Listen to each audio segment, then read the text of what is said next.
The bulls are back. Are they here to stay or is it short lived? This is Invest with Jacob.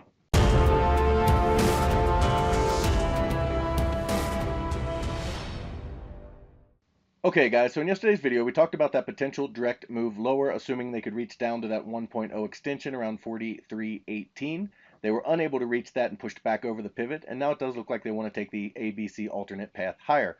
I'll get into that in just one second, but first, if you're new here, welcome to the show, guys. My name is Jacob Gabbard, and this is Invest with Jacob, where we use Elliott Wave Theory to break down the S&P 500 and the NASDAQ. I highly encourage you to hit that subscribe button down below so that you can get our daily S&P updates, our trade setups, and our buy alerts. All right, guys, quick housekeeping note. I will be out Monday and Wednesday of next week. Tuesday is a holiday, so I won't be in until Thursday, and I will be back on our normal schedule then. All right, so let's jump into the chart now and take a look. Okay, guys, so here we are on the 1 hour SPX chart, and we're kind of zoomed in a little bit on the 1 hour. We're going to look at this move down off the high and then the move back up. We went over the big picture on Monday, so if you're interested in that, check that out. For all of the folks that say, oh, all you do is give two paths, so you're never wrong, I'm going to educate you on why I give two paths right now and what the purpose of that is. In the long term, we are short. We have a short long-term position, very long-term. Okay, off of this high, market is doing well, coming down. We know what the potential paths are. We have a potential for a direct breakdown from here, okay, that can take us down into the 4200s. However, if they fail, we know that we're looking at an ABC higher. So when the market gapped today and then looked weak across here coming to the downside and did not look like it wanted to take this path, and generally once you push through the pivot this far and come back into the pivot, it's not a very strong sign. We took a long hedge right here, right almost at the low of the opening day in the cash market, and we rode it all the way up, and then we sold half here. Okay, and that's why the alternate path is important. It allows you to understand where the failure points are and what the alternate path is and how to make money on that path. It's not simply so I can be right. That's what anyone could do. Anyone could get in here and say it could go up or down.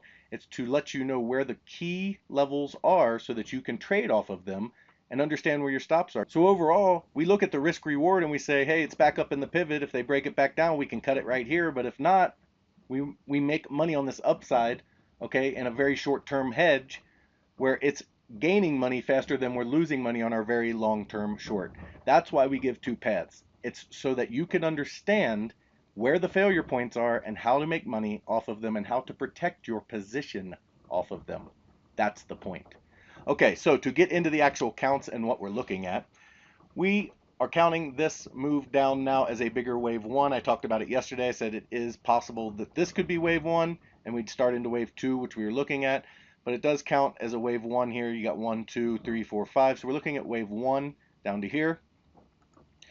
And then we're looking at an ABC here. Now this move down off of 4 does look like an ending diagonal, which is why we saw a more of a straight up shot in A, because remember when diagonals end, you see strong selling back to their origination point, which is right here. Okay, that's where we came to. That's where the market stalled and turned over. That's where we sold half of our long position, and we'll see what happens from here. Now they did get just over the 382, but under the 5.0, and this is a perfect A wave target. Typically it targets the 382 to 0.5 extension. Right here we are. They started to turn down a little bit at the close.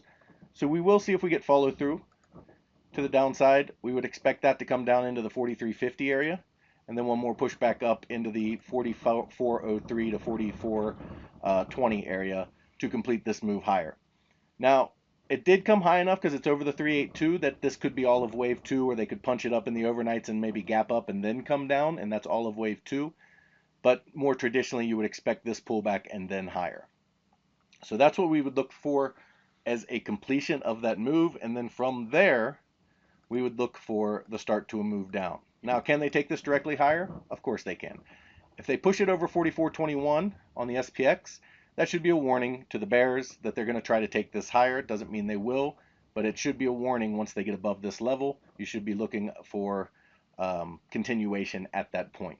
If we got all of wave 2 here, or they spike it up, like I said, a little bit overnight, then we would look for a wave 1 of 3 down. It usually comes down to about the bottom of wave 1, and then a wave 2 of 3 up, and then we'd look for continuation to the downside from there. So that'd be the alternate path to the downside.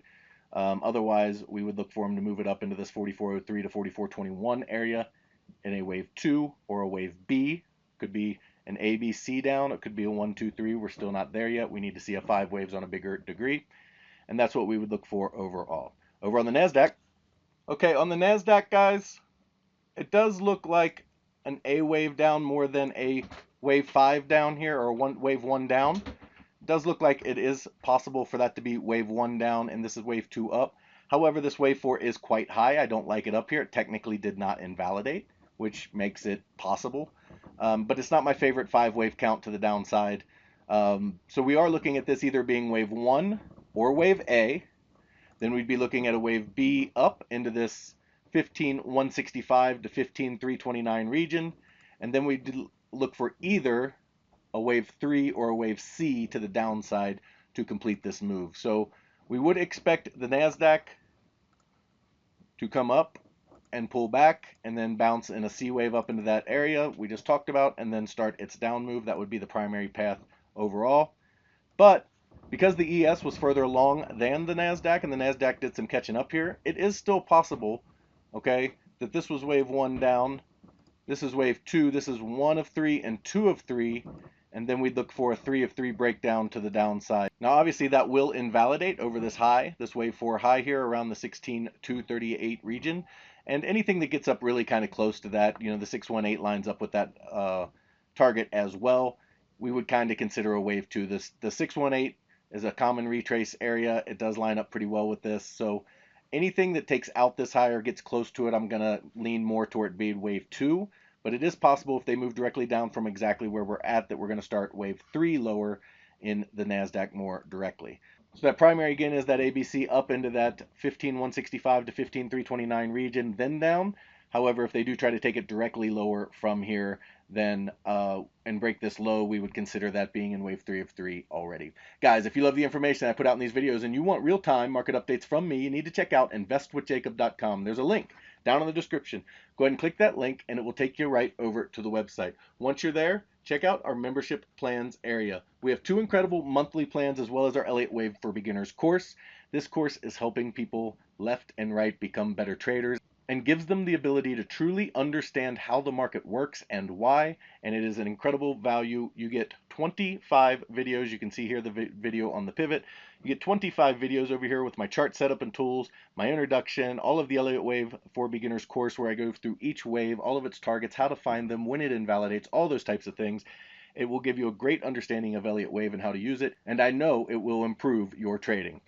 The cool thing about it is you can buy it on its own if you don't want to be a monthly member. However, if you do want to join one of our monthly rooms, it is included in both rooms. In our first room, the Invest with Jacob room, you get all of my real-time market updates, all of my buy and sell alerts, all of your Elliott Wave questions answered, a midday video where I go over exactly where we are in the counts and what to expect, as well as the training material you just saw. We trade the SPY and the QQQ, which means our trades last anywhere from a few days to a few months, so we don't trade quite as often as a day trading room does. However, if you are interested in day trading as well as individual stocks, you need to check out PT's Throne Room. In there, you get everything you get in the Invest with Jacob room, as well as individual stocks, day trading, and PT's reduced risk binary method that just crushes the market.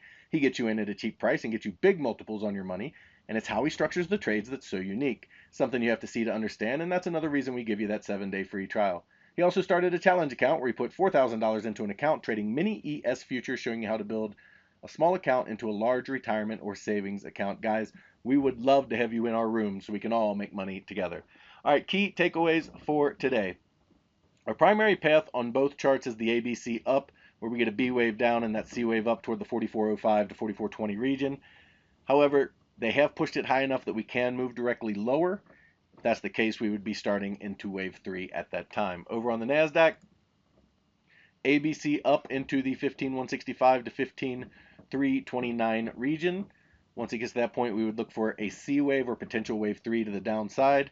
However, because of where we are at in the NASDAQ, it is possible that we would be starting wave 3 of 3 down if they come down and break this low. Guys, that is the market update for today. I will talk to you tomorrow.